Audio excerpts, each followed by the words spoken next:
All right, welcome everybody to Wrestling with Reality. That's right. I am John Wangland, not John Bradshaw Layfield, the wrestling god himself. And of course, joining me as always is my partner, Mr. Richie Reardon. Richie, I got to get you in a better mood than this. I know you absolutely detest this song, and that's why I played it. Man. I love JBL. I love JBL, man. Oh, here's a better one for you. There you go. You got some Marvelous Me. And this is the total opposite of our topic tonight, man. If you don't like Scott Hall, you can there's the door. Get bent. Get the fuck out of here. Get the fuck out of here. Oh, man. Well, welcome everybody to the show. It's Wednesday night. We are very happy to be here.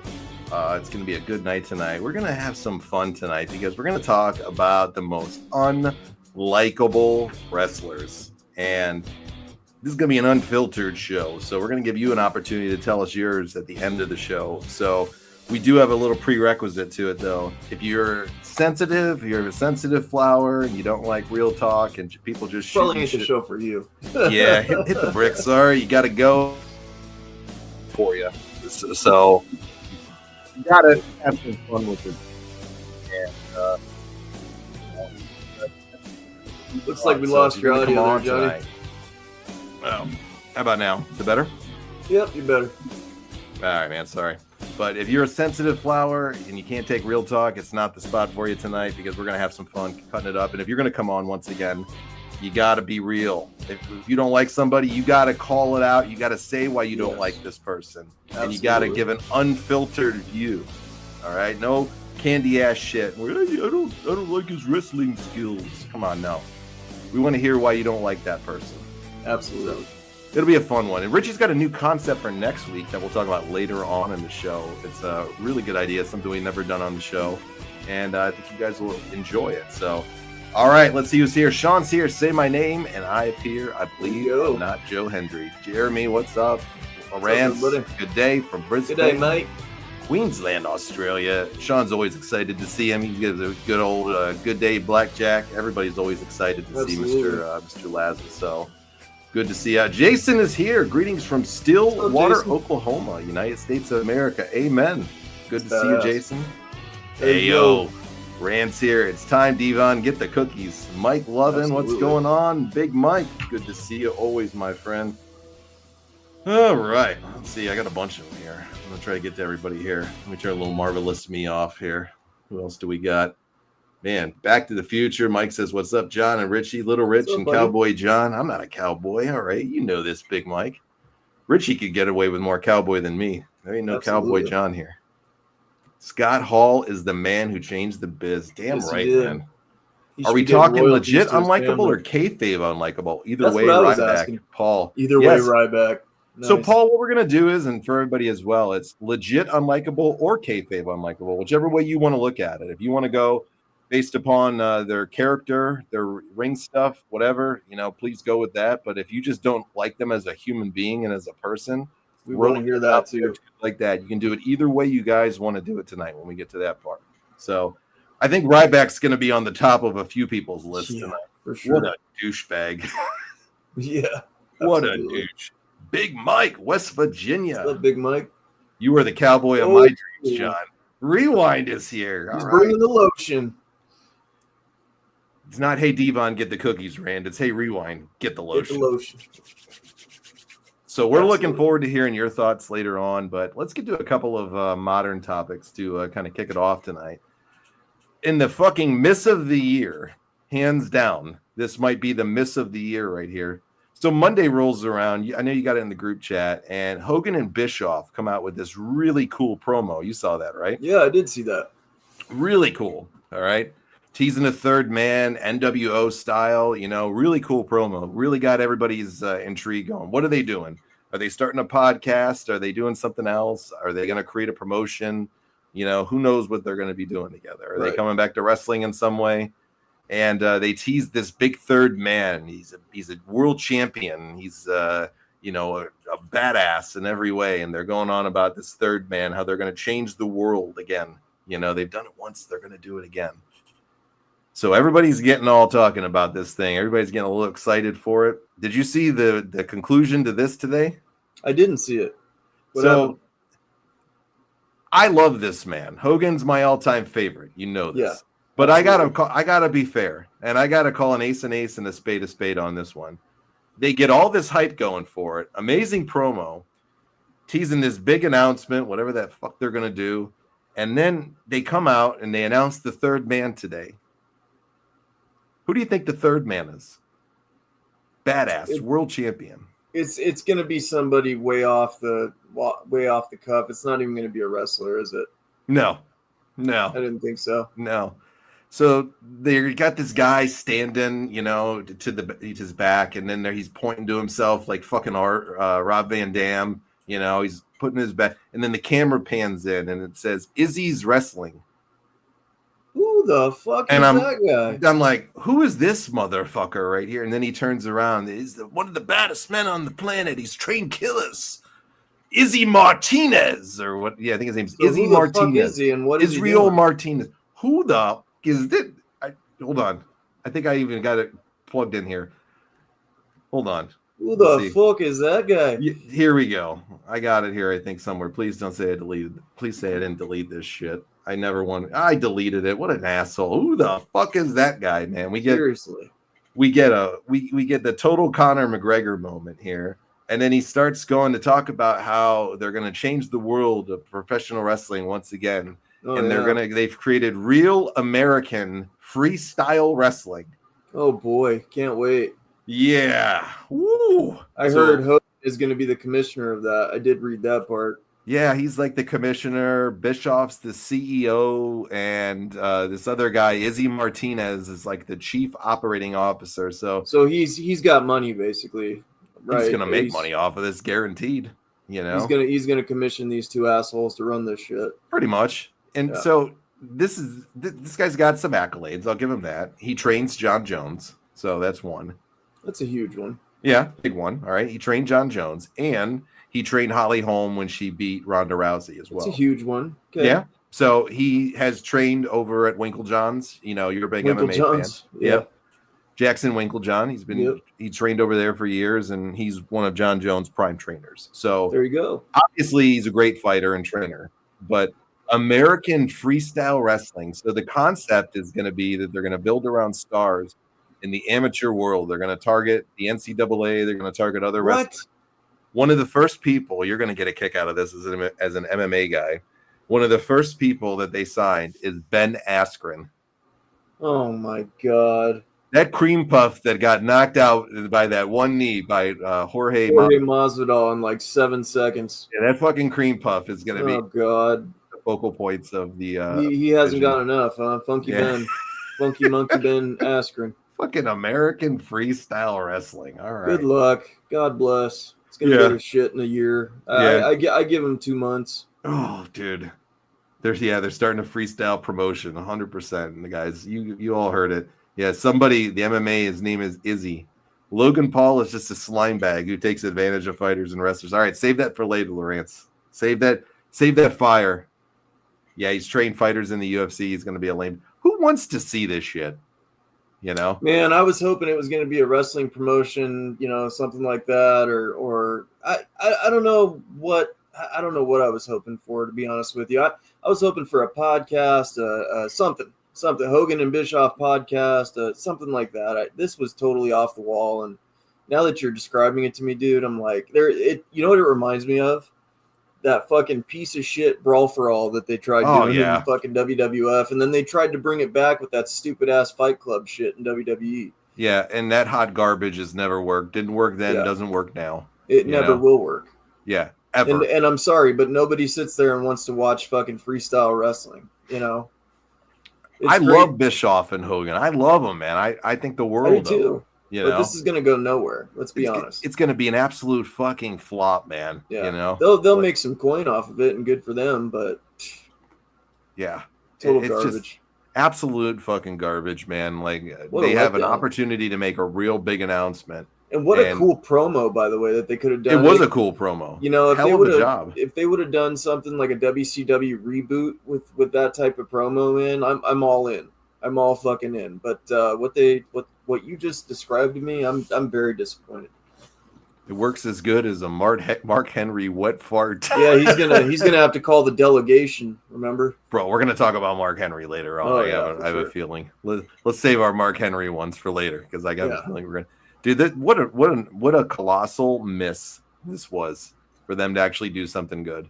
You yeah. know, he's opening a restaurant in New York too, which just makes me laugh. Hogan. Yeah, he's opening a restaurant in New York, which just makes me laugh because He just can't wait to burn through that lawsuit money he got, huh? seriously, bro. Like if you think if New York is a blue state, brother, and dude, they don't want you there, man. They didn't want you in California, and I'm not getting into politics here. I'm just being honest with the states and how the culture of this world is now and how everything's going now. Like if you want a fucking one where nobody's gonna come to for Hulk Hogan, put that shit in New York or California, man. Right. They're not gonna come to that, brother. No, But he's I know. opening up a bar up around here too. He's really trying to make some business moves in his 70s, man. The real American beer thing is a pretty big hit for him. It started to go off really well for him with the meet and greets and stuff like that, and I actually liked it. But the fucking moves he's making are really strange, and it just seems like nobody's advising him on his money. He's blowing through it like crazy. God, I wonder what he's making for that real American beer stuff. He's making a grip off of that. Have you tried it yet? I have not. They haven't brought it out here to Arizona yet. Oh, I've okay. had Stone Cold IPA. I've tried a couple of the stouts and stuff like that. I'm not a big IPA guy. I drink Coors Light when I do drink. But the Stone Cold IPA is the closest thing that I've found that I like in those type of beers. They just brought it out to New York right before I left for vacation. So I went up to one of the meet and greets. I drove 3 friggin' hours to go to the thing, bro. It was the most disorganized thing in the world. You couldn't even imagine how fucking piss poor this thing was run. I'm sure I didn't even get a chance to meet him, man. He was late like an hour and a half. Was it his fault or they overbooked him that day? He had like 4 appearances in one day, and they were like an hour apart on the towns because he was doing the circuit around New York City. So he was on the commuter towns out there, about an hour outside. He's 70-something years old too. I mean, what the hell do you expect from a guy like that? Absolutely, absolutely, man. So I was bummed. I'm not gonna lie. I drove 3 hours up and 3 hours back. Hogan's he's my goat, man. I've never met him. I've always wanted to. Right. And I was bummed I didn't get a chance to, but hey, that's life. That's just how it goes. It would have been free anyway, so Sure. whatever. People say it tastes like Coors Light, though. That's what I've heard. Even better, man. If it does taste like Coors Light, I'll give it a whirl. And I'll give it an honest opinion. Hey, if you find some in your neck of the woods and I find some, we'll send it to each other and we'll try it on the show and see what it tastes like. Yeah, well, I'll have to look for it. I'm not a drinker, but I'll have to go look for it and get some and send some your way. I mean, if it has Hulk Hogan, we got to at least try it. Absolutely. I know I drink beer faster than you, but you may make it look a little bit better. Dude, you're gonna get your ass kicked the next time, all right? You're gonna get your ass kicked the next time. Mike says, "Look what happened in WWE New York, the restaurant. Yeah, that shithole that was open for a few years. I mean, the money that it cost inside of New York City to rent a spot is insane. It's the cost of the food that Times Square WWE, dude. If you go back and you look at the menus, even for that time and that economy, holy crap, was that expensive? Damn, Richie, the silver bullet. I thought you were cool, man. Richie loves the silver bullet. I do. Yeah, that shit was crazy expensive. I live in New York, and I live in about 2.5, 3 hours outside the city, and you go in there, and in a day, if you're eating lunch and dinner there in a day, and you got a family of 3 or 4 that you're going with, you're not dropping under $200 for the day just for food. The menu prices are insane on everything. So I agree with what Rewind's saying. There's not a lot of money in amateur wrestling. Let them get their pay. It might do right. There's a few different Brazilian Jiu-Jitsu leagues that's been around for a while. Yeah, I agree with you. There is, and that's starting to get some steam too. Even that would have been a hell of a lot better to tie their names to than fucking amateur wrestling. I mean, come on. Real American amateur wrestling. You might as well do a fucking rollerball again and, have Paul Heyman be the announcer. I think Hogan and Bischoff may have undercut Matthew. I'm not even going to try to say this guy's name, who is working with people who do a similar thing with Shoot Pro Wrestling, and he ripped them off. So there's a scoop for you. All right, fair enough. Wow. How long do you give Hulk Hogan in this world? At the rate he's going, man. What, life? What? Like, yeah, I mean, I hope he lives to be 110. I hope I don't know. He doesn't look good when you see him. He's deteriorating when you see him. Well, his son is a big part of that too. I mean, his son has caused more hair loss on Hogan's head if that's possible than anybody. So Jeremy says unfortunately, Hogan and Flair trying so hard to stay relevant. Yeah, they both always are. So Flair's making some good business moves though with the marijuana industry and stuff like that. He's actually doing pretty well for himself. I'm sure they're doing great. Hogan's probably a vampire, so he's immortal as long as he continues to suck blood. Mike asked a few questions about the mergers with AEW and CMLL, and then WWE and AAA, and what our thoughts are on it. I think it's cool. I'll go first. I'll kick it off to Richie after that. I think it's a cool thing. That was actually going to be one of the topics I was going to talk about, Mike. So thank you. But I think it's a cool thing for them. I don't watch it, so I'm not going to lie and tell you I watch the product down in AAA or CMLL, and I'm not going to, no matter what. I just don't have enough time in the week to do it or the willingness. But I think it's a good thing for their product. I think the market down there is always going to be huge for wrestling, and I think WWE can take it maybe to the next stratosphere. I've seen some of their Triple Mania stuff that they've done in the past on highlights or clips, and they put on a hell of a promotion when they do it, for their version of WrestleMania. So I don't know. I don't know what it means because they sent Jeremy Barash down there to go work too to help them. So I wonder if Conan's going to be out of a job. Yeah, if you don't mind, I'll take it over from here, man. I've watched AAA and I've watched CMLL, and I'm a huge fan of Vampiro and different Lucha stars. I watched Pentagon Jr. when he was on Lucha Underground, Ray Phoenix and stuff like that. Alberto El Patron is another big star, Alberto Del Rio. So I mean, there's a lot of big time names that have come from those industry, that side of the industry. So I think it will always have a place in wrestling for the lucha stars and stuff like that. It's a great style. It's what I loved personally about WCW with the Lucha Libre Cruiserweight division. I just don't know what more WWE can add to it. That's not their flavor of wrestling. They've never been good at transitioning those stars to the American market. Rey Mysterio, Eddie Guerrero, all those guys were made before they came over to WWE, so it wasn't their stars that they made. And it's just my opinion, man. I don't think WWE has anything to add to that flavor of wrestling. They've never been good at showing that at a high level. So we'll see what happens. I mean, I hope they help them. Obviously, WWE's name in wrestling is the biggest, so it's not going to hurt them by any means. I just don't know what more they can add to that environment. Do you think they're going to hold a guy like Conan on, who's been over there forever doing his thing? Do you think they're going to hold a guy like Conan on for a long time? You kind of have to, right? Because him and Vampiro and the different legends and stuff, you have to still honor that legacy. You can't come in there and get rid of the previous lineage, right? You got to carry that over and kind of honor those guys still. Hopefully it gives more of an opportunity for those guys too. But yeah, like I said, man, it's going to be a really weird taste when they put their flavor to it, because I don't know what that's going to look like. Production wise, it's going to take off. Like WWE is next to none with their production level. I just don't know creatively what they can do for the Lucha Libre stars. I really don't. Yeah, pretty overwhelming in the comments here. People who love this style of wrestling, who love the Lucha Libres, but pretty much it looks like everybody kind of thinks that WWE is going to turn it in. Lawrence says a Mexican soap opera, and then Mike says that maybe NXT Mexico, which NXT that Mike would says, suck, honestly. Yeah, I mean, it's a different brand, and it should be treated differently. It deserves to shine on its own. It's got a lineage that's been since forever. And, a lot of great stars have come out of there. You have, honestly, legendary Rey Mysterio, Eddie Guerrero, the Guerrero family, Vampiro, Conan. You could go down the list. There's mega stars that have come out of there. I just don't know.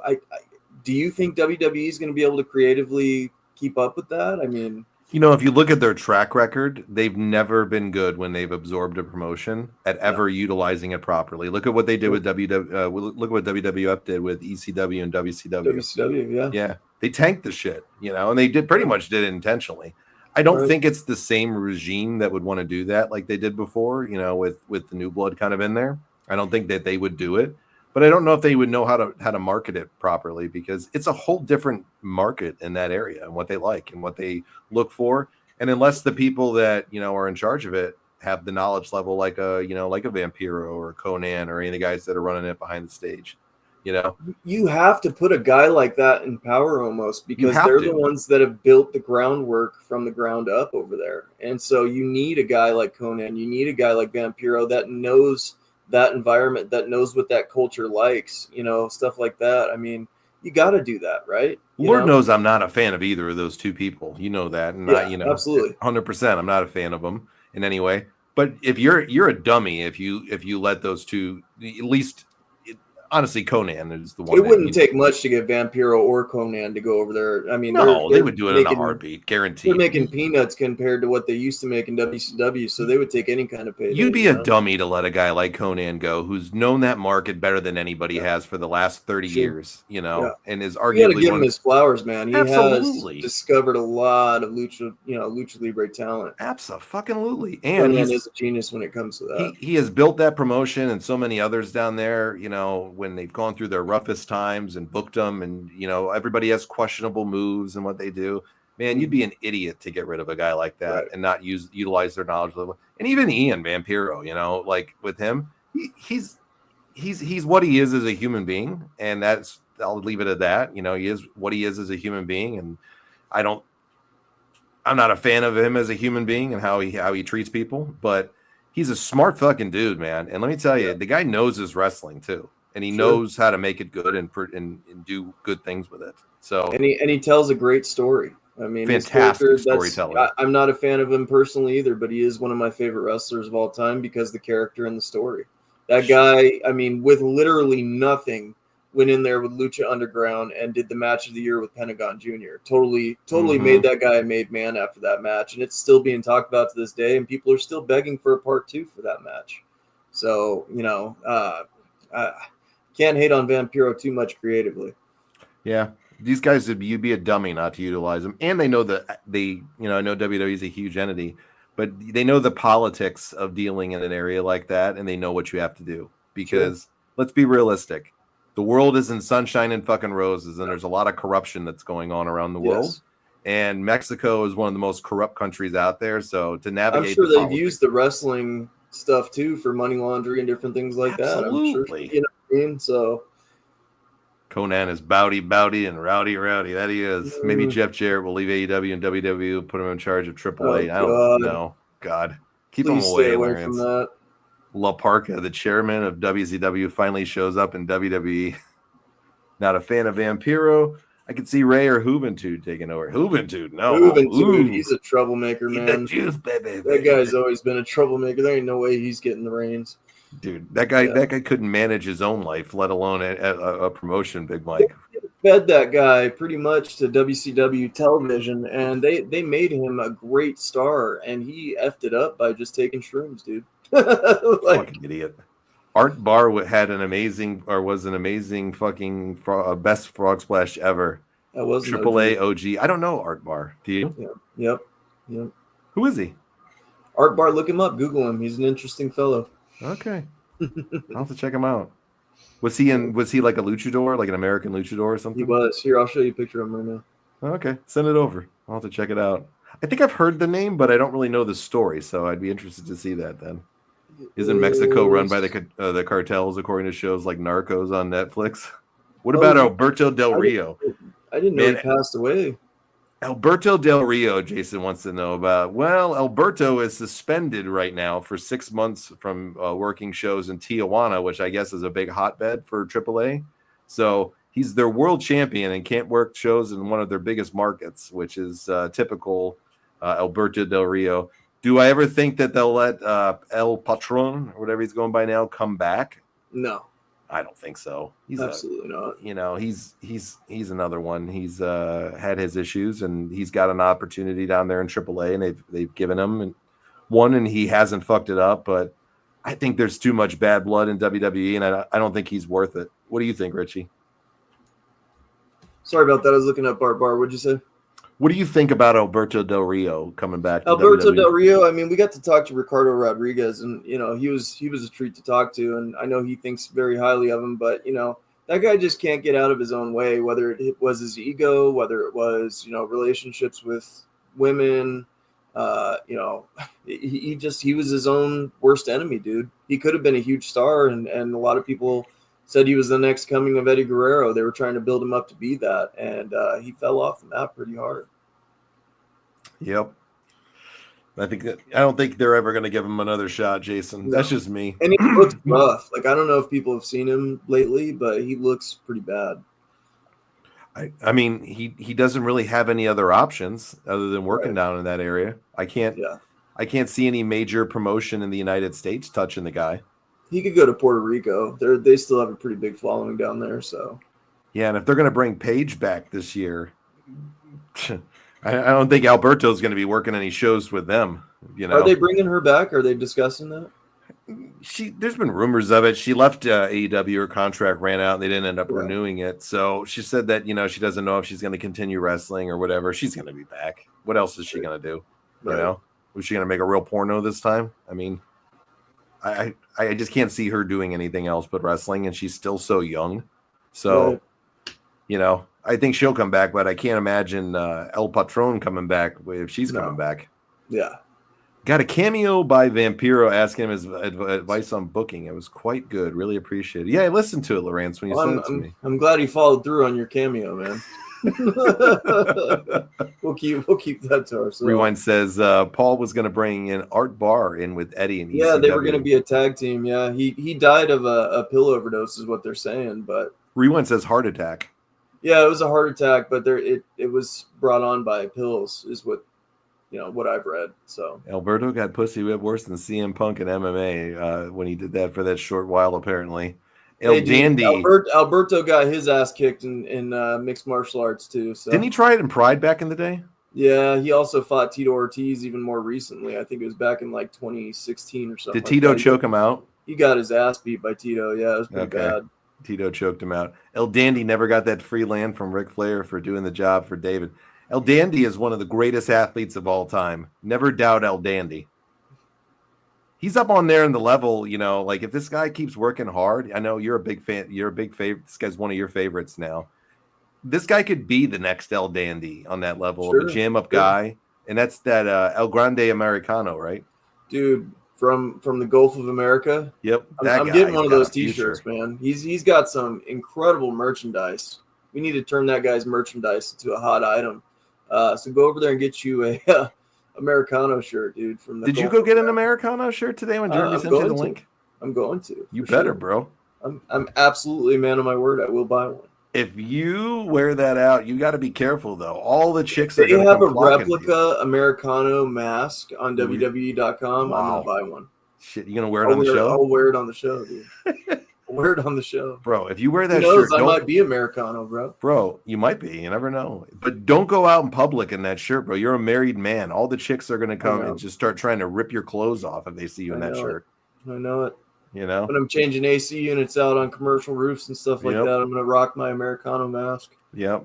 It's gonna come down and say the superhero saved the day yet again. Hell yeah! You got air conditioning now. His mask sold out. Rewind said in like 3 days. Jeez. I think you're gonna be waiting on the Bret Hart and El Dandy match for a while longer. It'd be nice to see them. Yep. That's crazy though. His mask sold out in like 3 days. I love this shit with it's El Grande Americano, right? Yeah, El Grande Americano. It's perfect, dude. Chad Gable is more over as El Grande Americano than he ever was as Chad Gable. Schultz says Americano is really Hulk Hogan. There you go. Hulk's looking for a new gimmick, America. brother. Dude, if they bring Mr. America out and have him face off with Americano, I'm going to laugh my ass off. Dude, what a match that would be. That would be epic. Just to have a promo with it would be epic.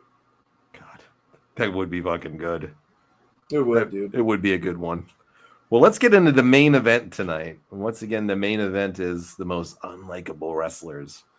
It could be personally why you don't like them. It can be professionally as a wrestler why you don't like them. But if you're going to come on the show at the end of the show, you got to be unfiltered. You got to say what you really feel. You can't sugarcoat. Can't do any of that candy coating shit. It's going to be completely let it out why you don't like them. So we're going to do a fun topic with that tonight. And then next week, Richie, tell them what next week's topic is before we get into this week's one. You picked this one out. Shoot.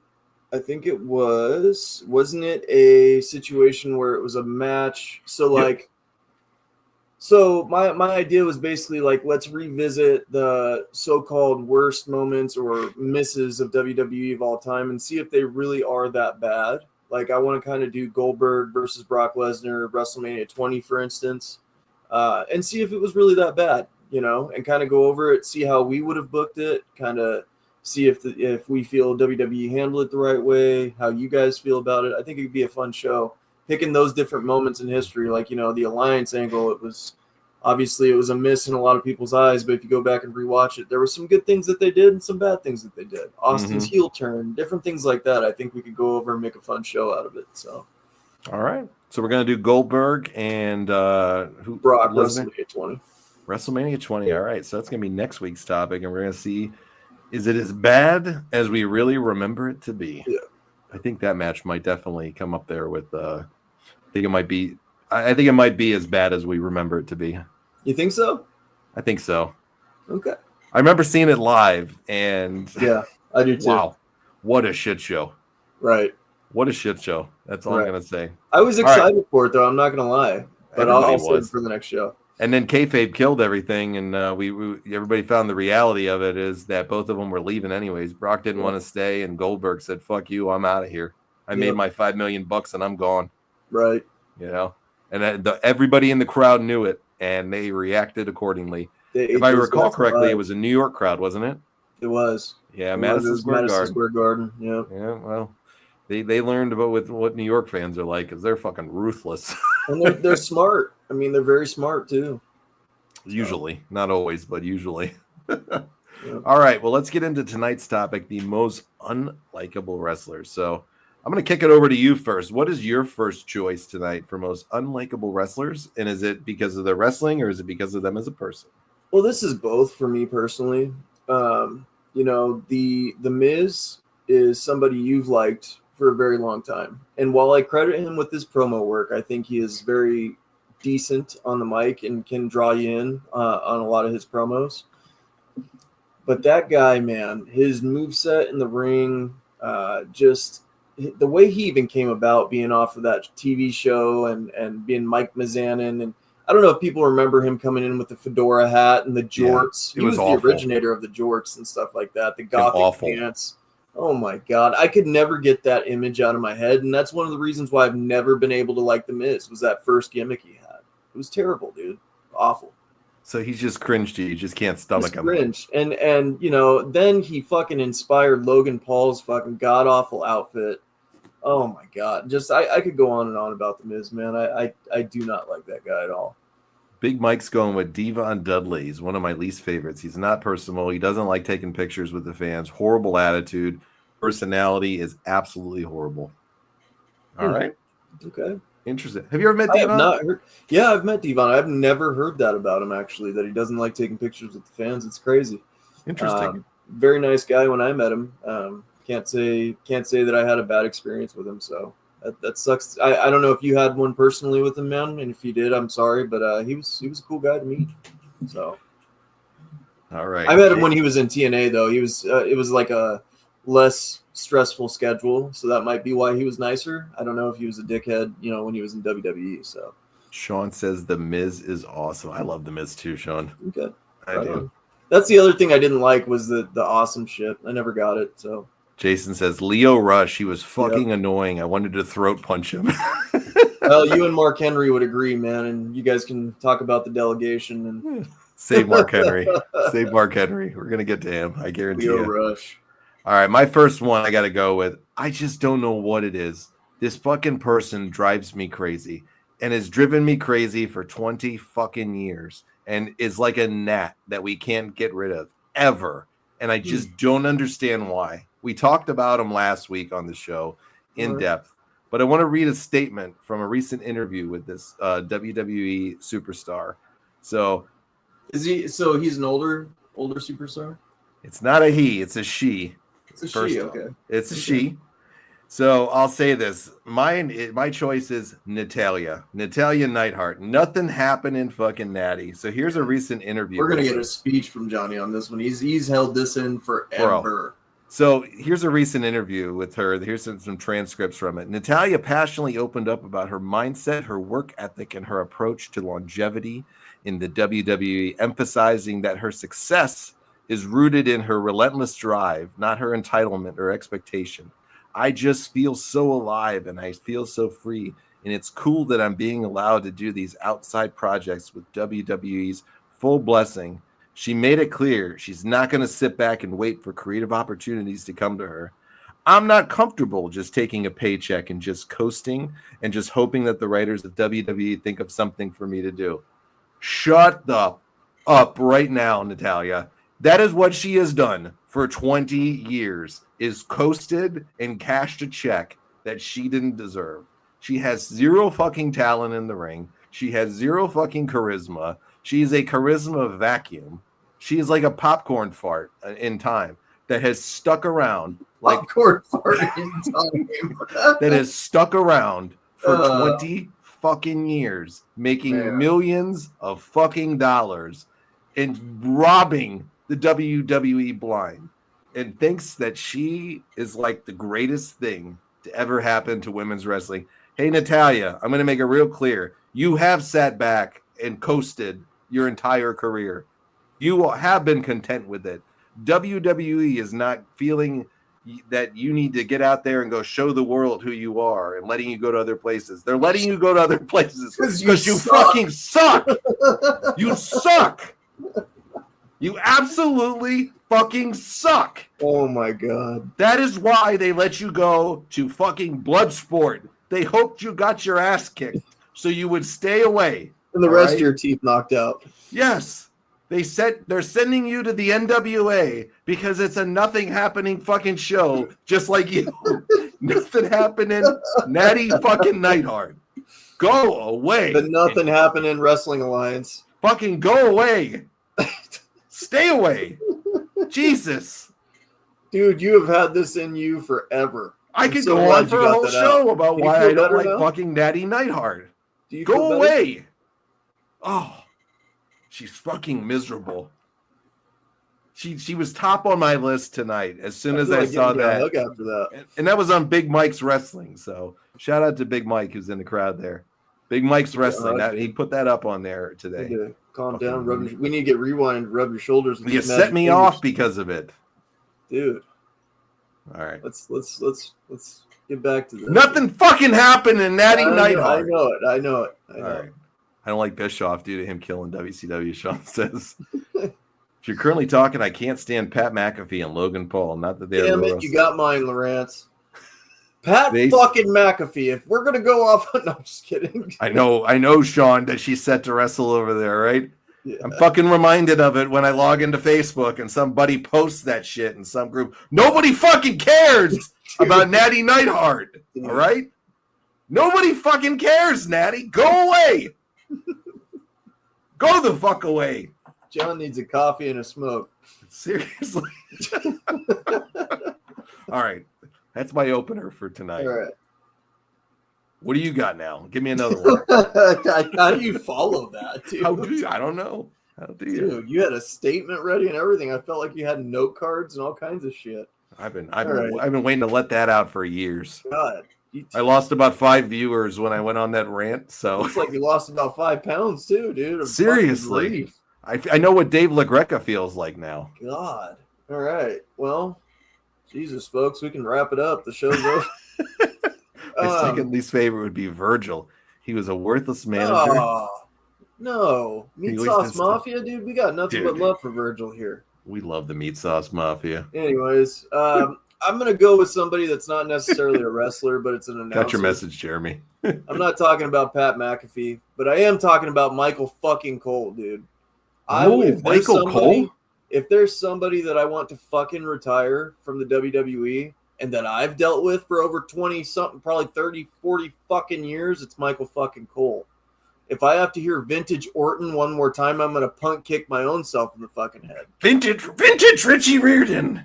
God damn it, dude. It's worse than the Tope Suicida at this point. Suicido! Fucking Michael Cole, man. He was a nerd when he first started with the bleach blonde tips, and he's still a fucking asshole now. And I wish Jerry the King Lawler would have dropped him on his fucking head. That Seriously. shit was some funny stuff that he did with Jerry Lawler, though. Yeah, it was. I just don't like Michael Cole, man. Yeah. I didn't know you didn't like Michael Cole that much. Yeah, no, not a fan. Not a fan. Yeah, I feel like you were holding that in a little bit. He's a fucking dweeb. You want to talk about somebody who's robbed the WWE of millions of dollars, probably hundreds of thousands of dollars since he fucking is worthless? Yeah, dude, he has probably gotten fucking tens of millions of dollars from them over the course of his career. His biggest fucking claim to fame was Heidenreich raping him in the ass and fucking stall. You know? Jesus. I mean, I'm just saying. Oh, I love it. Sean says, John's about to blow a gasket.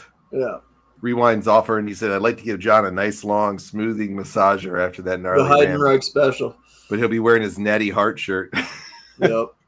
Bring Jonathan Coachman back.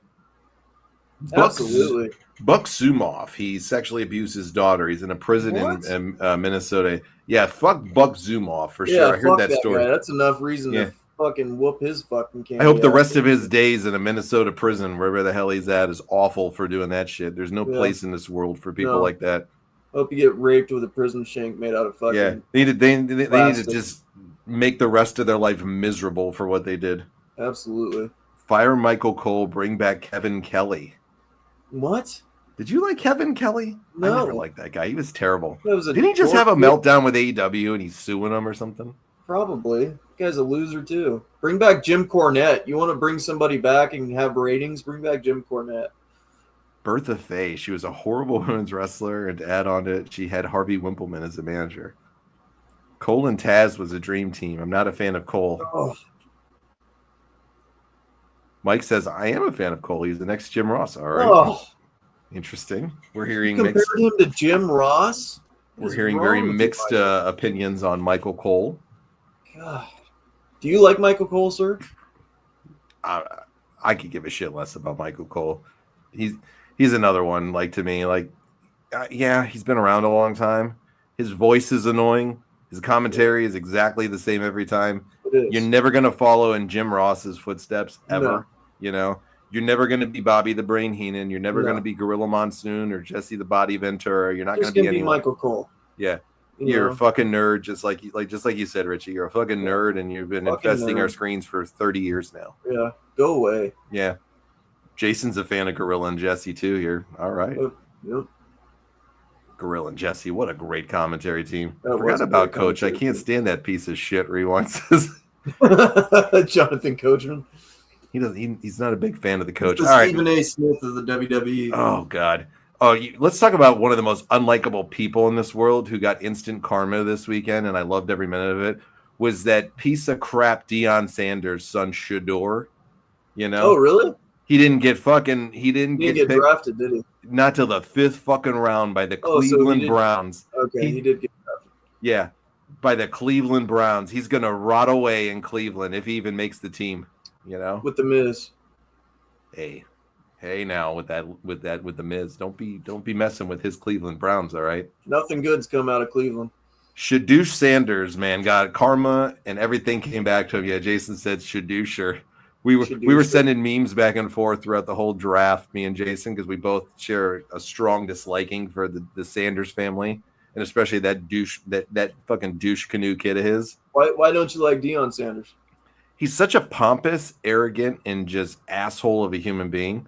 Yeah. And when I saw what he did to those kids at Colorado, when he had the whole production, you know, when he took the job there, and he brought all the old players in and basically told them all they sucked and they were worthless, and that he's bringing his kids in and that they're getting rid of them all, and they're most likely not going to be there next year anyways. Yeah, you know, and just a prick of a human. That's terrible. Yeah, just don't like the guy.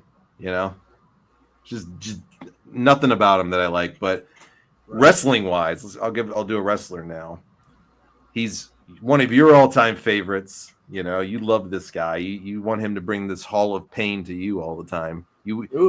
He's your favorite, man. You want to get the big press splash by this fat tub of shit. Yeah. Mark Henry. I can't stomach this guy. When he's on Busted Open, I click that shit off. If Mark Henry is on there, I can't listen to him for a fucking minute anymore. You know, the historians of wrestling, man, in the coming years, when AEW finally closes its fucking doors, are going to say the moment in time when they knew the writing was on the wall for AEW is when they signed fucking Mark Henry. And I'm totally kidding about that, but yeah, he's horrible. And he overvalues himself. He does. So, and you know, Silsby, Texas.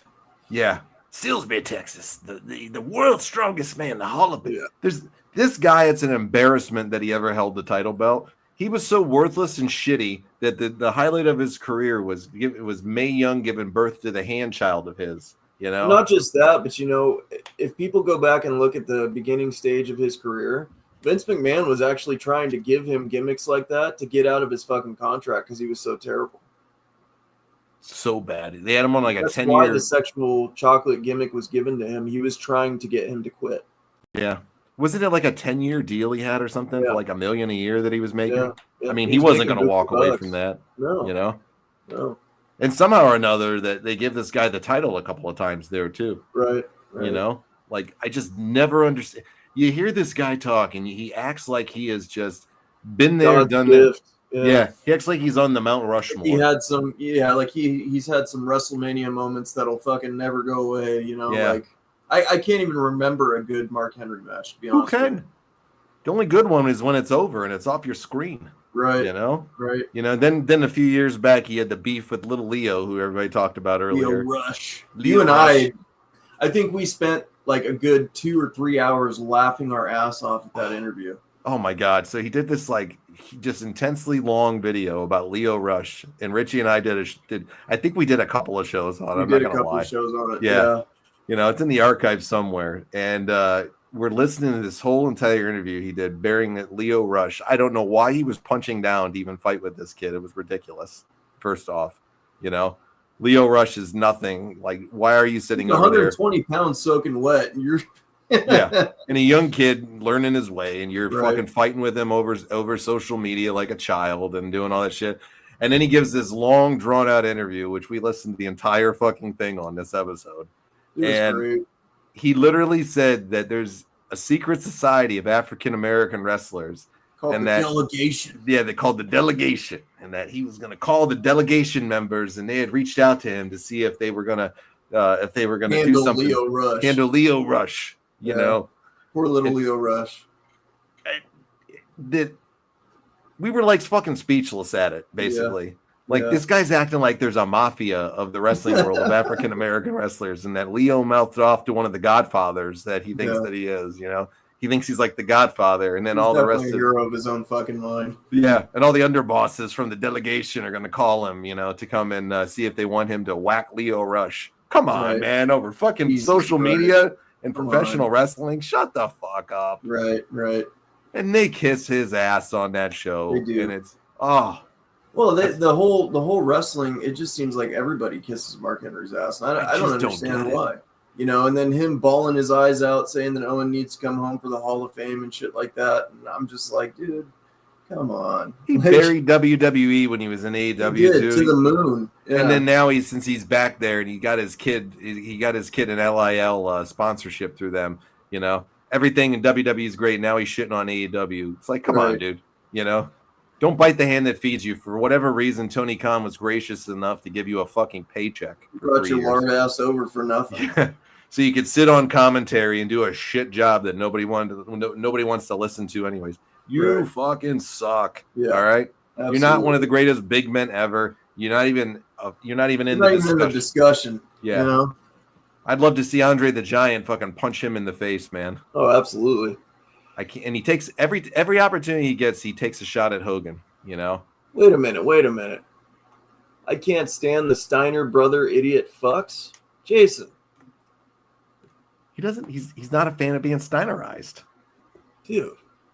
It's one of the greatest tag teams of all time. They might be, but Rick's not a very likable fella from the stories that you hear and some of the things that he's done through the years. So Scott Steiner is one of my favorites, though, dude. He's hilarious. I like Big Papa. I like him. If there's a time in WCW that I wish, Dude, His Scott promos Snyder's were the awesome. best Dude, at the end were. of WCW. They were so funny. He'd get on the mic and he'd be in Sacramento. He'd say he would do a Rick Rude times about 100.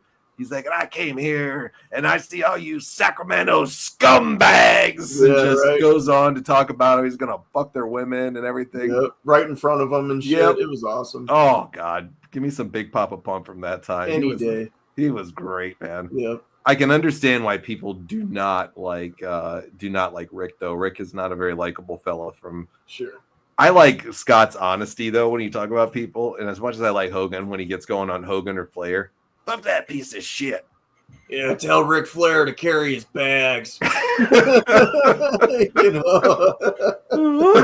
many shoot interviews you heard of that? WWE should replace their current commentary team with you both. Oh, I don't know about that, Lawrence. Thank you, man. I would take that job in a heartbeat for free. I don't know how good we do, though. You couldn't be worse than Pat McAfee and Michael Vintage fucking Cole. Bro, it'd be like Cheech and Chong go to the WWE and do commentary. Dude, we would definitely get blasted before every show. WWE should replace McAfee with LaGreca. Fuck no, Lawrence. No, shoot me. No. LaGreca is one of the most agitating idiots ever, man. Oh, he's terrible. That is as bad as the Dick Murdoch. Dick Murdoch was another one. There was not a lot of people that said nice things about him. Loved when Dom was talking shit to Steiner backstage after he won the title. Funny. That shit was hilarious.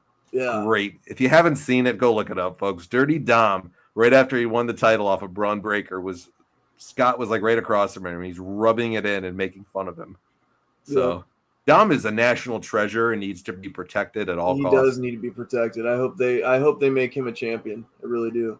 Kevin Nash tells the story where the Steiner brothers inserted a pencil into someone's rectum as a haze. They are scumbags. That was one of the stories. That's why I was saying they've done some pretty crazy stuff. So yeah, that was one of them. I've heard that story a few times from people. Love the Scott Steiner impersonation of Ric Flair being old, where Scott didn't look old. Oh, that shit was hilarious, dude. Ready to Rumble Part 2. This time they go to the WWE. I would watch that movie. I like Ready to Rumble. I do. I like the. You can't beat Jimmy King. You can't beat that. Jimmy King. Jimmy King. I will rule you. And first, let me get another beer. Yeah. All right, hit me with another one, bro. All right. Well, this next one, man, I don't know if people are going to agree with me. I personally couldn't stand this fellow at all. But Jinder Mahal is probably one of the most forgetful WWE champions of all time, and his stupid-ass sidekicks, the Singh brothers. Man, if there was a time in WWE that I was definitely tuned out the most, it was during the time of Jinder Mahal's reign of WWE champion. So never liked him, never got the gimmick. Thought he was a juiced up Jafar from Aladdin. Yeah, dude. Jinder Mahal, man. The modern day Maharaja. Yeah, fuck that. What a lame gimmick, right? Dude. Jinder Mahal is probably one of the, if Jinder Mahal is on a fucking WWE television, I'm turning it off. You ever seen him live? No. God, fucking terrible. I remember seeing him when they were three-man band. I think he's at GCW now or something like that. Yeah, I think it's the last I saw. I think he's going by his real name or something similar to it. I don't remember it, but he's going by something. I think it was GCW. I saw him when he was in three-man band when they were doing a house show. They were McIntyre, him, and Heath Slater, which they tried to be funny, but it was so fucking bad. McIntyre and Heath Slater, McIntyre is okay. Heath Slater, I actually like Heath Slater. I like Heath, but the three-man band thing was just fucking. I Got Kids shit was hilarious. The I Got Kids stuff was great. I just didn't like the three-man band. I thought it was so cheesy and stupid. You know? I thought Heath Slater was in comparison to R-Truth, on that level of funny. You know, every time I saw him, I thought it was fucking hilarious. I was surprised they got rid of him, to be honest with you. Jinder Mahal sucks. Suck. He fucking sucks. So Jinder Mahal. All right, fair enough. Yeah. All right, I'll hit you with another one. So for number 3 on my list, I am going to go with somebody that I don't think I've ever heard in all the interviews from professional wrestlers throughout my lifetime of listening to interviews when they talk about this guy, which he can be a very popular target to talk about from the Attitude Era. I have never heard anybody say anything fucking nice about this guy ever. 0 people. He comes across as the most miserable, crotchety prick out there, and nobody fucking likes him Greg the ever. Hammer Valentine. No, he's right up there too, but he's not on tonight's list. You said old crotchety, so I thought of him. Well, he's definitely he could definitely be up on my most unlikable ones. He's a miserable fucking puke too. Dude. Yeah, 100%. He's a miserable carny puke himself. But it's not this guy. This guy is Ahmed Johnson. He's on the headline. Oh, dude, you had to hit me with Ahmed. Me and him are friends on. Dude, I love Ahmed. I talked to him as a person. He's very nice. Oh, fuck off. I talked to no, seriously, dude. I talk to him all the time personally. He's a very nice guy. Do you fucking really? Yeah, I do. I swear to God. Oh my God. I have never heard a nice thing said about this. Oh my God, guy. he's the coolest guy. He's a truck driver now, man, and he's very humble. His wife's going through a lot medically and stuff. That guy, personally, I've prayed with him.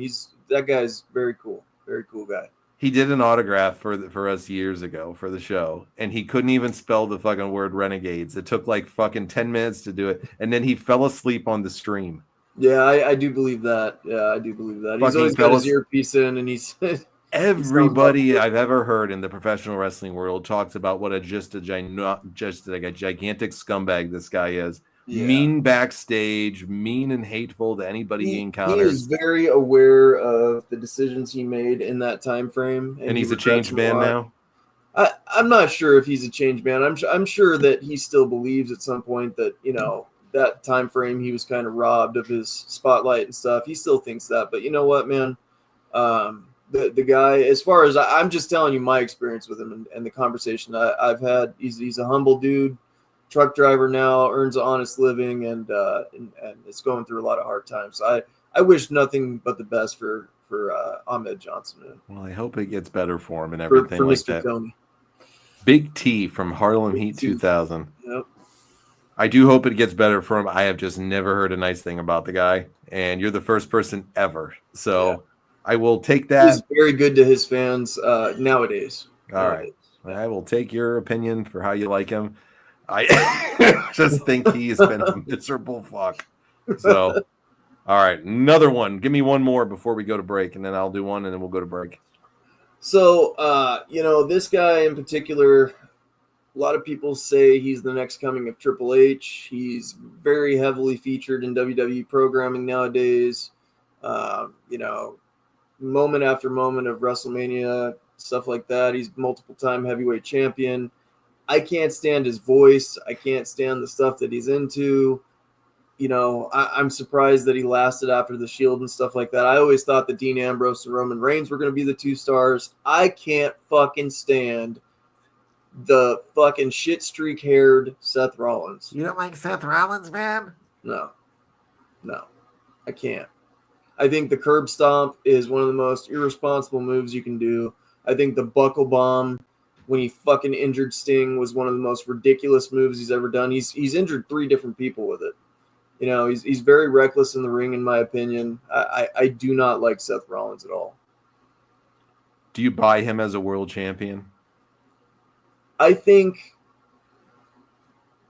that's hard because Jinder fucking Mahal's been world champion, so it's hard to say. But I don't like Seth Rollins. I don't think that he's the level of appeal that the marketing machine has gotten behind. I think Dean Ambrose and Roman Reigns were the talented ones. That's my opinion. I agree. I don't disagree with you on that either. Yeah, promo wise, I think Dean Ambrose had the best promo work. I think Roman Reigns is the best worker. All right. I don't disagree with it. I've never been a Rollins guy either. He's very reckless. If you go back and you watch some of his early stuff when he was a rookie, he was the same way. I just don't like his character. Yeah. He goes into business for himself a lot too. So he was a prick as a human when I met him too. Yeah. Because I used to work at the airport years ago when they would come in. Yeah, you were car rental, right? Yeah, I worked with Enterprise years ago, and they would come in and he did not give a shit about the fans or anybody. No. He was just, you could tell. Was that when he was Tyler Black or whatever the fuck? No, he was up on the main roster at that point. Okay. Yeah, I think it was about 2015-ish or something, somewhere around there. I think it was 2015, 2016 time frame. And he was just a miserable prick, just had zero interest in anybody, and I get it, but he'll align with this next guy that I'll finish off with. So there's so many more I could do. Maybe we'll throw a couple more in, but we're going to let you guys have the last part of the show when we come back from break. But there's so many that, I could go off and I could think of just one people that I just think are awful and I just don't like. And I don't understand the cult-like following of this guy in any capacity. I just don't understand why people gravitate towards this guy. He's a career criminal. He's a drug addict that never wants to shape up. Oh my God. Apparently. I know what you're going to say. Yeah. And this will set some people off maybe, and I don't give a shit. And I could give a crap less, if you like this guy, whatever. All he's good for is doing these barbaric fucking death matches that are just with idiots that just get in the ring there and put their lives in the hands of this fucking degenerate.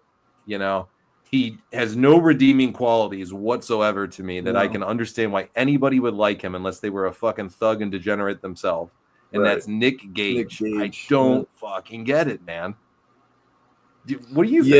Yeah, I watched the David Arquette documentary, and that made me kind of think that too. He's a very, I don't even want to call him a dangerous individual, because somebody who's dangerous is that's giving him too much credit. Like he's a fucking scumbag coward, a guy that would take a pizza cutter and fucking shank you with it unexpectedly in a match.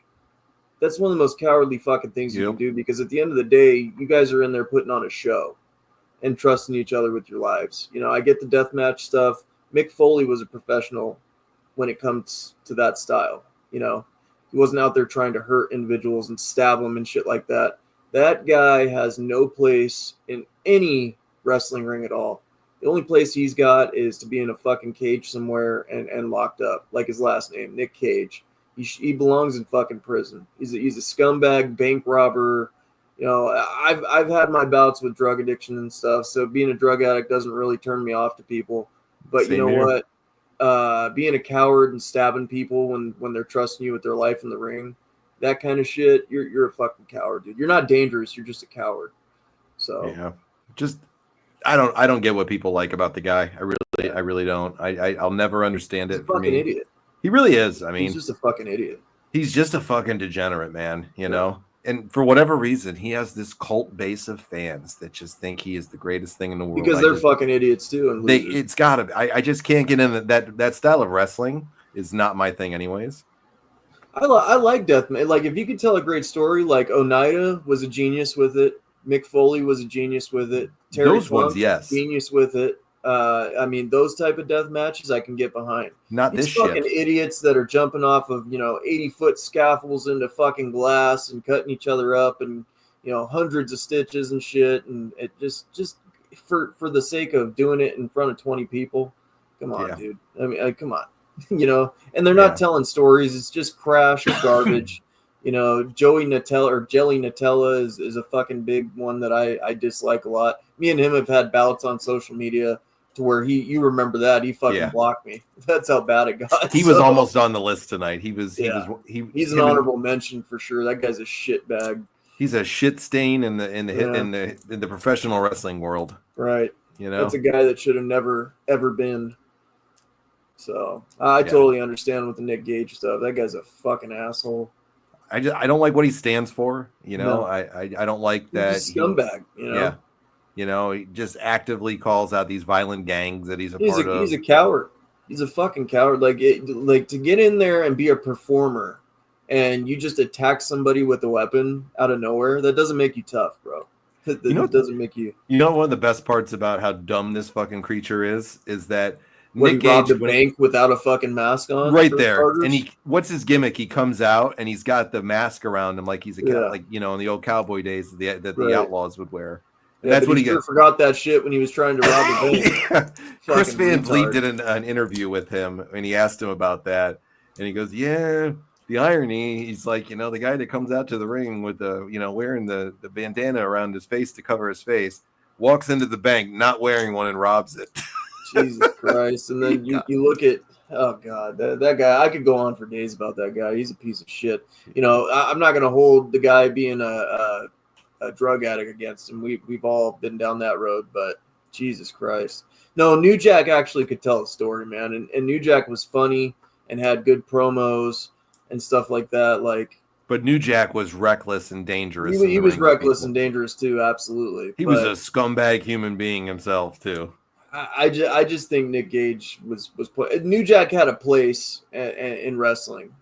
Nick Gage. The thing about New Jack was to me though, this guy was a fucking scumbag in every capacity, and he's not gonna lie to you and tell you that he's a good guy. He was a scumbag. That's what I loved about New Jack, and I at least respected that. Like, he openly came out and said, "I'm a violent person, and I do violent shit, and I've got no place in front of your kids." Yep. Like he's 100%. Like, I'm a dangerous person. To raise your fucking kids. Like, yeah, I'm a dangerous guy. I'm not a good guy in any way. This is who I am, and he, he at least put it out there that's what he was. Nick Gage is just a putz. He just is. Fuck Sami Zayn. Lorenz said, "Fuck Sami Zayn over the Sesame Street Muppet-looking asshole." Jesus. The Terry Funk death match with storytelling. Nick Cage is just a nut job who should be in a straitjacket. Yeah, I agree, Ram. Absolutely. I haven't seen anybody putting him over here on the show. All right, guys, we're going to take about a 5 to 10 minute long break. You good to come back after, Richie? Absolutely. All right, man. So we'll take about 5 to 10 minutes. We'll go on break, and I'm going to put it right out in the chat right now. If you guys want to come on, we'll take a few people to join us, and tell us who your most unlikable ones and why are. But once again, reminder, if you're going to come on. I've got one more before we get started with the other people. There's one that I have to fucking mention when we come back. So. All right, when we come back, we'll do that one, all right? All right, so it's out on the social media, guys. You can see it there if you want to join us. We'll take a few people tonight. We'll be back in about 5 to 10, so don't leave.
Well, I hope you enjoyed American Males on repeat for the last 10 minutes. What a song. What a hit American song. males. American males. American Males. Dude, I was jamming, bro. Dude, what a song that is. Yeah, they were incredible. If you don't like Buff Bagwell, there's the door. I love Buff, man. Buff is still the stuff, even with all his problems that he's had. He's making a I love comeback, Buff. though, it He's seems. making a comeback. He's a human being. He's making a I've comeback. always wanted one of those fucking cool ass hats, dude. Would you rock the top hat off if we I got would you rock a the top hat, absolutely. Man, maybe we'll have to find a Richie, a top hat for you, Richie. Fuck yeah, dude. All right. Day. Before I get to the audience, we got a few people in the green room already. I'll take them one by one tonight, and when I take you one by one, I'll give you your time to spout off whatever you want to spout off. But just remember, uncensored. You can say whatever the heck you want, as long as it's within good taste. I've just got one before we include people in here, buddy. Hit me. All right. So this guy is part of the Keeping It 100 cast. You and I have had run-ins with him very many times. And I'm talking, of course, of Disco Inferno. Glenn. You got to bring up Glenn on the show, dude, of most unlikable wrestlers. Glenn Gilberti. What a guy. Tell me why you dislike the Disco Inferno. Disco Inferno was the reject of all rejects in WCW. When they were including him in the NWO angle, that was the most blasphemous fucking thing they could have done. It wasn't even funny. He's the most corny wrestler. He got his ass beat. He's most known for losing to Jacqueline on television, and stuff. And he's just terrible, dude. Just horrible. He seems like a shit human His opinions on wrestling are very stale. He's always negative on anything just to be negative. Yeah. And I don't like him as a person, man. He just does it just to get attention from people. Yeah, for sure. Even if it's like a really hot fucking badass original thing, he just hates all over it just because. You know who he's trained? Who's that? Karrion Kross. He was his trainer. That's sad, dude. Isn't it crazy? Sad. Isn't it crazy to think that Karrion Kross, a fucking genius, that when you listen to his promos and stuff, that he was trained and mentored by Glenn Gilberti, the Disco Inferno. He's a pimple in the ass of professional wrestling. That guy, terrible. Richie, you're muted too, just so you know. Yeah, I had to mute something real quick. I had to listen to something. But go ahead. All right. Well, let me get to the audience now. So I'll do them one by one, and I'll bring you guys on in the order that you came on. So I will bring you on one by one, and we'll kick it off with first is Jeremy. Jeremy, let me add you to the stage. Jeremy, what's up, man? What's going on, fellas? How are you doing? Doing good. Just sitting here chilling at the house. Jackson just fell asleep, so I'm not going to be able to be as vocal as you guys have been tonight. It's all right. It's all right. We'll let you slide. So give us one of yours, Jeremy. Most unlikable wrestlers. Well, I've got one in each promotion, and then I got a Hall of Famer. All right, give me a couple. But my first one is the Young Bucks. Ooh, yeah. Good choice. How did we not fucking mention them, dude? They were up there, but I figured Jeremy was going to hit him. I know his disdain for them, so I don't want to steal his thunder on that one. Fucking Bucks. This is why you hate the Bucks, Jeremy. That whole situation that went down with CM Punk, and he told the truth about them and Hangman, and then they all tried to attack Punk 4 against 1. They're just cowards and they're douchebags in real life. Yeah. And like they're just high spot fest is all they are. They're a joke to professional wrestling. That's why I've really quit watching AEW, because they came back on the show and it's not watchable. Yeah. Telling Sign, another person that I know that's not a Bucks fan. They are a very acquired taste from people, for a small minority of wrestling fans, from what I've seen. They either love them or, like most everybody else, they can't stomach them. So good to hear the Bucks from Jeremy. Jeremy, give us another one. Booker T. Booker T. All right. Booker T. Yes. Interesting. Tell me why. Because, I mean, some of the stuff that he says about the current show, like of talent stuff, some of it is warranted, but some of the stuff is just like, of like past wrestlers. I feel like a lot of it is like envy. Mm-hmm. Like I've been watching this LFG show that he's been on, and 2 weeks ago they done a show on tag team wrestling, and Bubba brought on Devon, and they were like, we've won 22 championships. We're a real tag team. And Booker just rolled his eyes, and off camera he said, their championship shouldn't count because ECW was just in one area that they wasn't global, and that Harlem Heat is a real tag team that they won 7 tag team championships. Mm. Isn't he the biggest WWE shill in the world too? Like Yeah. he's another one. Like just can't say anything negative about him, so he doesn't ruin the sweet deal that he has. Yeah. He's the biggest shill for everything that they do. Yeah, he said half of the Dudley's tag titles were regional in Philadelphia, that they shouldn't count the ECW tag titles. Interesting. Okay, well, they won in TNA and New Japan and got the WCW and the WWE tag titles too. Yeah, you can't deny the Dudley's tag team accolades. You can't. Sure. No. You can't. And if you do, you're a bonehead, man. Those guys have they've won gold everywhere they've been, and they've been over everywhere they've ever been. So, absolutely. All right, last one, Jeremy. Give me your Hall of Famer. Oh, that was my Hall of Famer. Oh, okay. Do you got another? You got one last one, or is that it? Yeah, I got one more. It's just because this guy's he's no talent, and he just looks like a freaking cartoon character. That's freaking JD McDonough. Oh, that big-headed goof. He looks like Lord Farquaad from Shrek. Dude, that's the biggest stain on Finn Balor's career of all time, dude. Like, it was a big waste of time for him, and I feel bad for him. I mean, like Finn Balor's very talented. The way he guy's delivers on the promo and everything, you can't take him serious. No. Interesting. I agree with that one. Good picks, Jeremy. Well, Jeremy, thank you for joining us tonight, my friend. All right, y'all. Y'all take care. All right, buddy. Be good. All right, next I'm going to bring on our friend from the land down under, the man from Brisbane, Queensland, Blackjack, Australia. He's weighing in at a svelte 215 pounds of solid steel and sex appeal. He is Sean's favorite person on the show, and he's one of our favorite people in general. He's a hell of a guy. He's Blackjack Laza. All you guys. Blackjack Laza. What's going on, man? How you doing? G'day, how's it going? Good day, mate. I love the Australian voices, don't you, Rich? Me too. Yeah, absolutely. Best accents you guys got. Yeah. Yeah, I'm doing pretty well. I probably shot off in the chat where I've already said some of my stuff, but I'll try and make it entertaining. Off the top of my head, I can't think of any old school ones.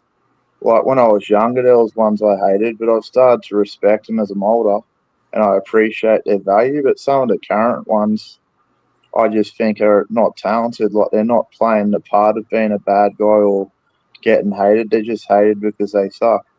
So I'll probably mention off the top of my head, probably my number one. He was a good wrestler back in the day. He was probably potentially the next CM Punk. But he's become a major douchebag. He keeps injuring people. I'm sick of his sarcastic laugh. And that's Seth Rollins. Yep. And they also need to ditch that stupid freaking shit because he's not badass or hardcore, and it just makes him look like even more of a douche. Like they should just change it to Seth Wanker Rollins. Oh, yeah, for sure. I agree with you. Because he's Seth Rollins doesn't get no love from our show. Too busy playing with himself. So nobody's burning it down for him here. I consider that freaking thing as like hyping up him playing with himself too much. The other one that pisses me off is because they try and make out he's the next Rowdy Piper because he goes on this shit and he's the mad Scotsman type. But the difference is Rowdy Piper had symbolism with a lot of his stuff where if you read between the lines, there was like stuff you could learn from Rowdy Piper. But this guy just goes on this shit, and that's Pat McAfee. Oh, yes, thank you. He's a fucking idiot. And I'm sick of it. He's horrible. I hope Braun Breaker spears his fucking spinal cord out of his body. And I'd like to personally congratulate Gunther for nearly killing bloody Pat McAfee, and I'd like to shake his hand. Absolutely. Blackjack, you and I get along well. Dude, Gunther will always be a hero to me after what he did to Bret Hart with the Goldberg stuff. I'll never forget that for the rest of my life. And my favorite wrestler, Bill Goldberg. Yep. It's fucking priceless. And he choked McAfee out. Gunther should be on the top of the damn card every night forever. I mean, I fucking love Gunther. Love Gunther, man. I know some don't, but I love Gunther too. Yeah. Lazar, you he's got one more probably. for us? Oh yeah, definitely. I'll just say with Gunther, with like how reliable Brock Lesnar started to become, I reckon they should shoot a rocket on Gunther. He should be taking that spot. All these people that they are pushing above Gunther are ridiculous, and they need to strap a rocket on Gunther and Absolutely. capitalize on him as the next Brock Lesnar. Plus, he's got the Austrian thing, so he's a bit like Arnold Schwarzenegger, if you think about it. He's a wrestling machine too when he gets in there. But the next one I'm going to say, I kind of have respect for him, and I like some of the stuff he's done, but I think he's unreliable, and I'm getting sick of his publicity stunt stuff. And what put me off him is Muhammad Ali bloody reward thing he did, where he's making out like he's Cassius Clay, and that's The Rock.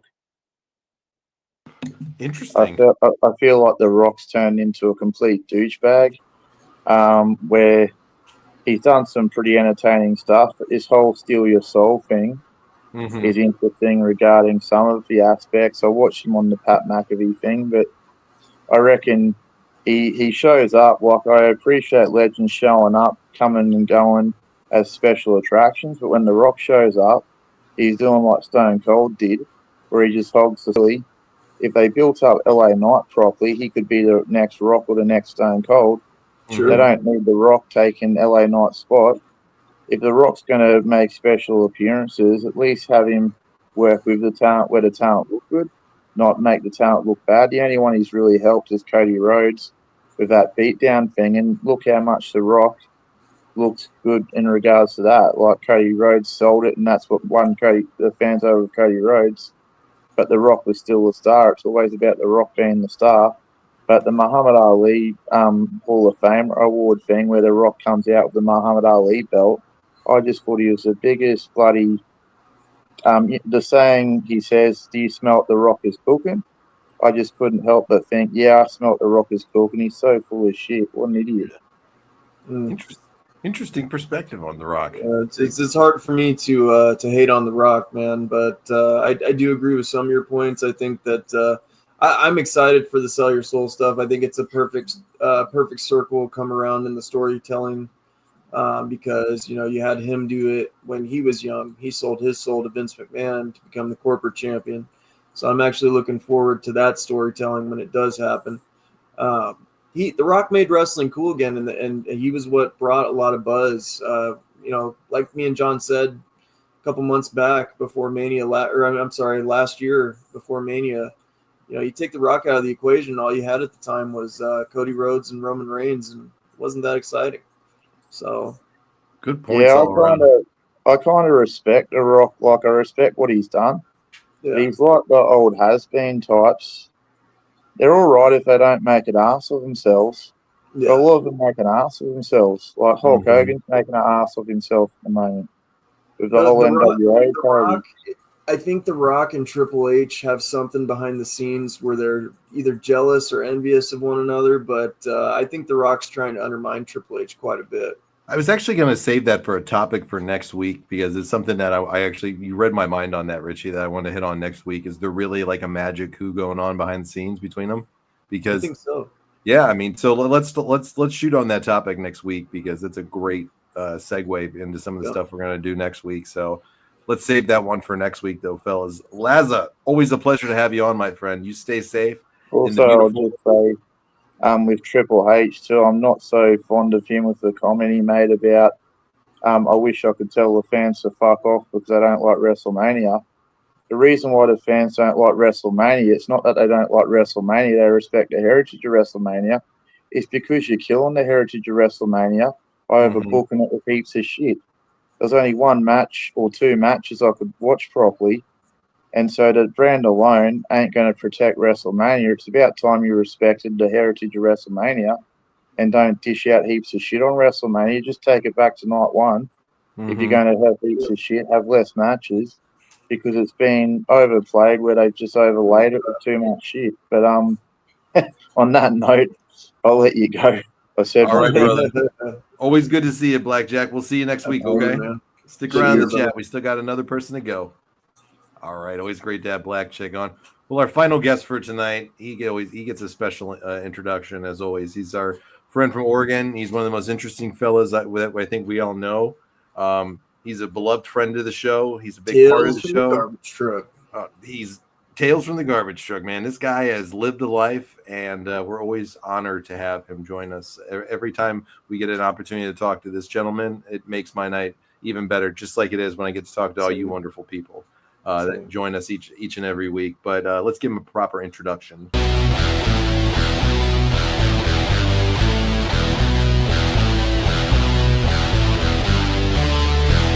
Survived by mentions.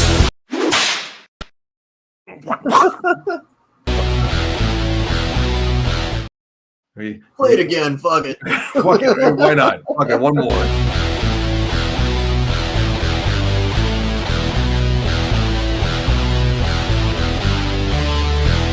Survived by mentions. Fucking love this guy. Rewind. What's up, buddy? What's up, Rewind? Hell of an introduction. Thanks, John. Dude, always got the for you, my twofer. friend. You know, when I get stressed, Rewind's the first one that's kind enough to offer me one of those smooth and soothing massages with those magic Makes hands. me feel safe. Yeah. By the way, John, you have the softest skin for a man I've ever touched. Oh, It's boy. so soft. What can I say? You got know? nice lotion. You know, he used to say that about me, John. What can I You've say? been replaced. I guess. You know. You know, I took I took all the skincare techniques. What was this? What was this, sir?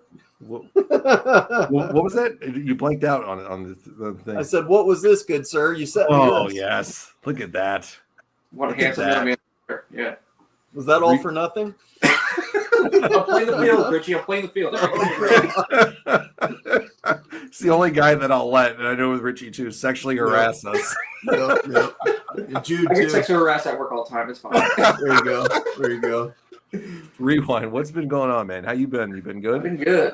I wish I had more time. I could pick up my chalkboard out and start making a fucking list for you guys. You got all the time in the world that you need. Yeah. You guys all do. So you guys got all the time in the world. Let's start. Then we'll talk a little life after we talk about wrestlers. But let's start. Give us at least one, maybe two of your most unlikable Oh, I got like wrestlers. 7, dude. Oh, okay. Well, hit me with a few. Give me your top three. First, fuck. Macho Man. Fuck the Macho Man. You're locked in this fucking closet. You got some fucking pressure issues. You got some trauma. You're a fucking cocksucker. Fuck the Macho Man. Right there. Rewind. Damn, brother. You're gonna lock your wife in a closet? Come on, that's some scumbag fucking shit. Fuck Hey, him. He's Yeah. right. That good point. Great point. Fuck him. And the rumors of him sleeping with an underage Stephanie McMahon too. Okay. Oh yeah, I forgot about that. Yeah, he's a fucking piece of shit. Fuck him.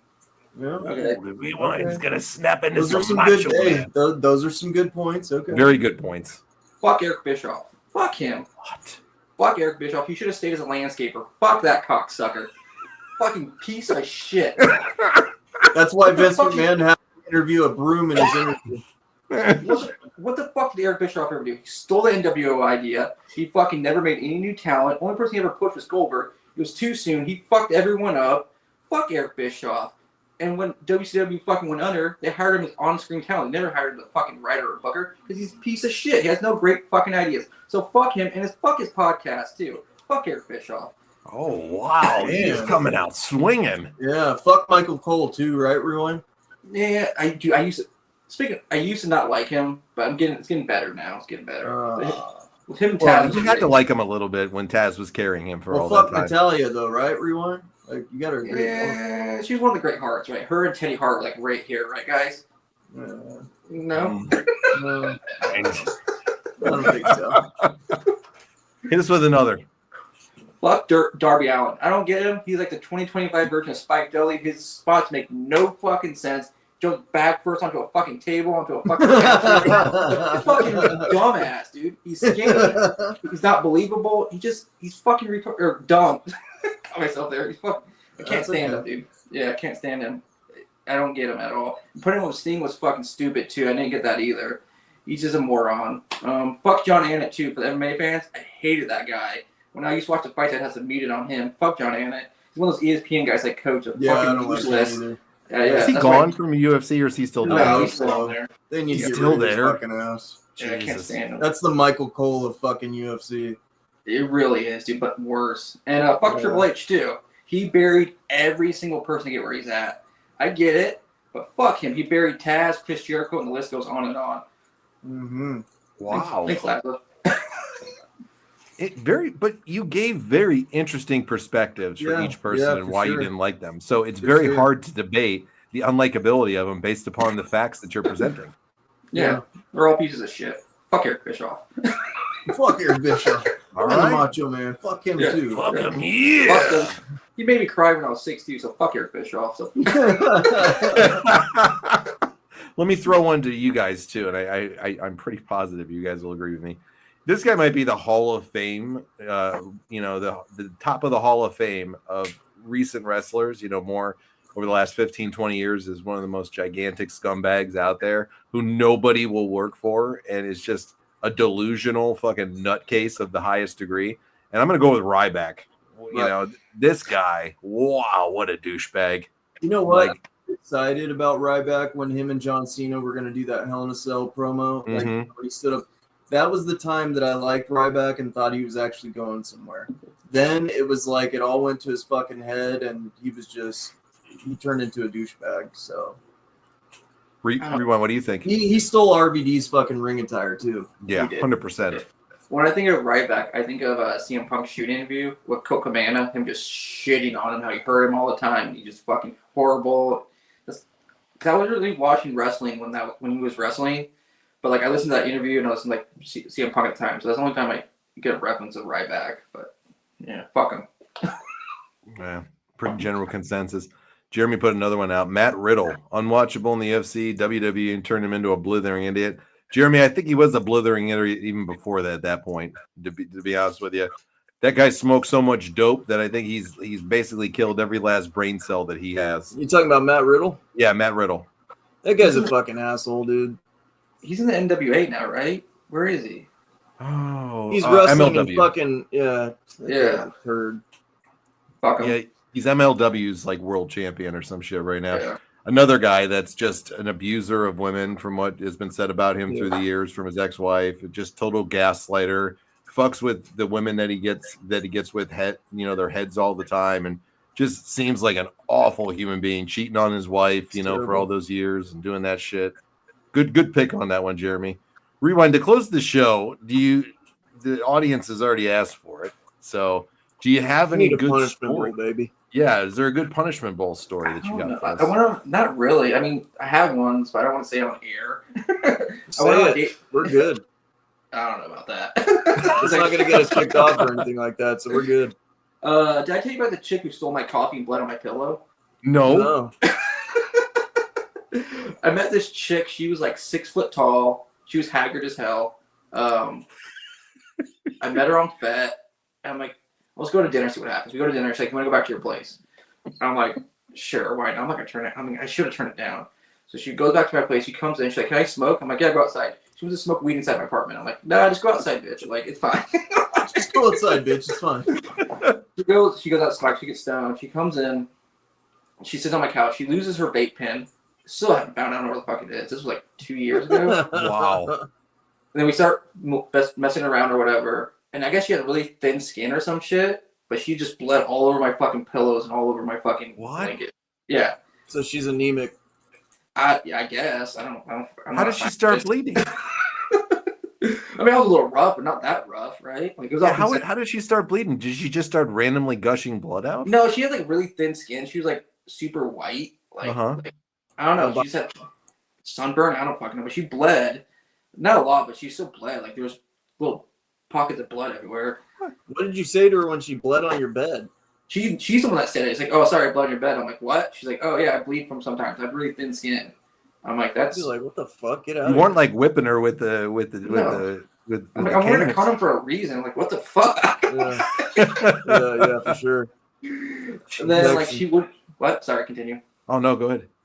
She wouldn't leave. She put her purse on my like cabinet, or on my cabinet. And there's like, I don't drink coffee, but like I got this box of like Brazilian single pack coffees. She's like, can I have one? I'm like, sure. She just took the whole fucking thing when I walked away. What the fuck? So she's broke. She had her own store and it closed during COVID, and now she said she's doing what the fuck she said it was called, gig work, like Uber shit and like that kind of stuff. I don't know if I fucked her 2 more times, so it wasn't that big of a deal. Oh, so you went back for seconds and thirds, yeah, but huh? I went to her house. Well, how was she living? Let her Was bleed it a on nice her house? shit. It's like a single, like 3-bedroom house, I guess. So she didn't have any sugar mama potential. No, not her. But No yeah, Linda McMahon vibes or anything. fuck Vince McMahon too, man. That's fucking dating my woman for what 50 years. I know, cheating on her and everything. But yeah, she was weird. She was annoying, but it worked out. She's a cokehead. So No, she wasn't a cokehead. She was a huge pothead, like a huge pothead. Man, that's why it just started bleeding out on your damn bed. It wasn't That's a lot, crazy. but like you could see. It was Dude, they're not staying after that. I'm kicking them out at that Dude, point. I'm telling them to get the fuck out if they bleed on my go. bed, bro. Hit the fucking brick, Susie. Yeah. She wouldn't leave. She wanted to stay, which is weird. Like I was trying to Take the that's why sheets with you. I did burn them or threw them away. But Yeah, for real. God. I learned you gotta have 2 sets of sheets to switch them out just in case. I learned that a few years back. Yeah. Jesus. Went on a date yesterday. Ooh, how'd that go? Nice. I'm gonna sound like an asshole. She was cool, like nice. We were like on the same page, but she dressed like a fucking whore. Like I was embarrassed to be with her. Like, no. You know what I'm talking about? Like she showed up like like she's getting ready to go have a where good they go night at too work. far and like they got the fuck Right. me eyes and everything. That's horrible. like she had her tits were pretty much hanging out. Like she had a No. fucking sports bra, but her tits were hanging out in like a flannel. You gotta have some class, dude. Just a little bit, dude. And like I was embarrassed, but she was nice and everything. And we hung out in front of her car, and then we went to the Trader Joe's. We went to a Thai restaurant. We went to Trader Joe's afterwards, and I was like embarrassed to be in there with her. And she was clingy too. She kept texting me on like the way there and the way home. So when I got home, I just said, "I'm like, you're nice, have fun, but I'm not gonna move forward." No hooking up though. No, I could have. Like I thought about it too. Like she wanted to hang out on Sunday. I'm like, it's not worth it. It's not worth it. On a Sunday, she wants to hang out. No, you gotta get right with the Lord, right? I mean, Yeah. Yes. Afterwards, right? yeah. Was she at least hot? She was attractive. She Okay. was 33. She was 5'3". All right. She at least smelled good? She smelled like my ex-girlfriend from like 15 years ago. The same perfume, that vanilla, like, you know what I'm talking about? That Linda McMahon Eau de Toilette. The old lady perfume. Oh yeah. Well, I wear Old Spice, so we match on that one, right? You rock out the Same Old here. Spice, bro? I do too. Yeah. I do too. Oh my God. Do you put the fucking aftershave on and stuff? I used to, but now I go to the barber, so yeah. I guess I same can do here. it before I leave. I didn't even know they still made a cologne. Yeah, they do. Yeah. Why just Yeah, do it comes in the white. Yeah, I do the little axe can shit. Yeah. Yeah. When I was a kid, my grandparents would always get me that shit for Christmas. Like you'd get the 3-pack of the Old Spice cologne, and it was always the red, white, and blue ones, and they all smelled like old people. And I'm like, Right. yeah, I'm really gonna be rocking this out, Grandma. Thanks for the underwear and socks too. Appreciate That was it. like fucking That's money, if good. you ask me. Old people are rich. My fragrance is Aqua di Gio. I like Aqua di Gio. That's too funny. Yeah. Aqua Yeah, di that's a good Gio's one. good. Yeah. I Little like Giorgio Curve a lot Armani. too. Yeah. I'm not a cologne guy, but once in a while I'll put something on it, like special occasions. This shit right here, bro. This is the new discovery I've got. The Skull and Roses. That shit's fucking fire, man. Stolen. That's a Skull and that's Roses. a cologne. Yeah. No Jude tonight, huh? What's that? No Jude tonight, huh? Oh, he's got a bad storm in his neck of the woods. So Gotcha. Jeremy's We a miss him. polo guy. Yeah, Jude. it shows. Yeah, Jude sent us a message before the show started. He's been out without power since yesterday, and he said it's probably not going to come back to like Friday or something like that. So Yeah. that sucks. So I hope, Yeah. Jude, you get your power like back Jude. really fast, man. Yeah. I hope you get your power back super fast because that's no fun to not have that. We've had some Absolutely. shitty storms whipping through, though, recently. I know in Jason's neck of the woods out in Oklahoma, I lived out there for 7 years, and they're getting just tornado watch after tornado watch this time of year. And it's a scary time to live in the Midwest is around April and May because tornado season is something.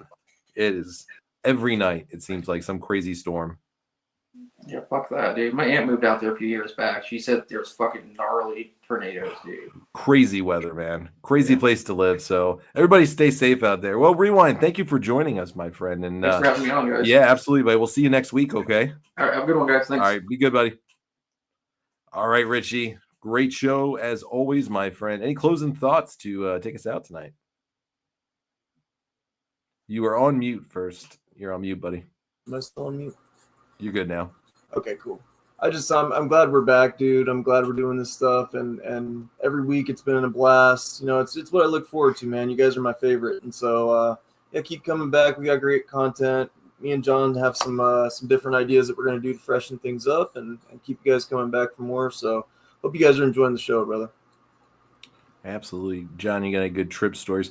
Sure, Jeremy. Remind me next week, and I'll be glad to tell a few good trip stories. So remind me next week, and I will gladly share some. No problem. Always fun Thanks, stuff guys. that we can talk about. Well, guys, it's been a pleasure as always. We'll see you guys next Wednesday. So enjoy the rest of your week. Be safe, be good, and have some fun this week, guys. Get through it. Get through the rest of the week so you can get some time off and relax with your family.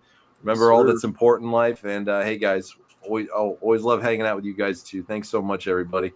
All right, we'll see you guys next Wednesday. For Richie, I'm John. We're out of here. Be good. Thank you for listening. Thank you for watching Wrestling with Reality.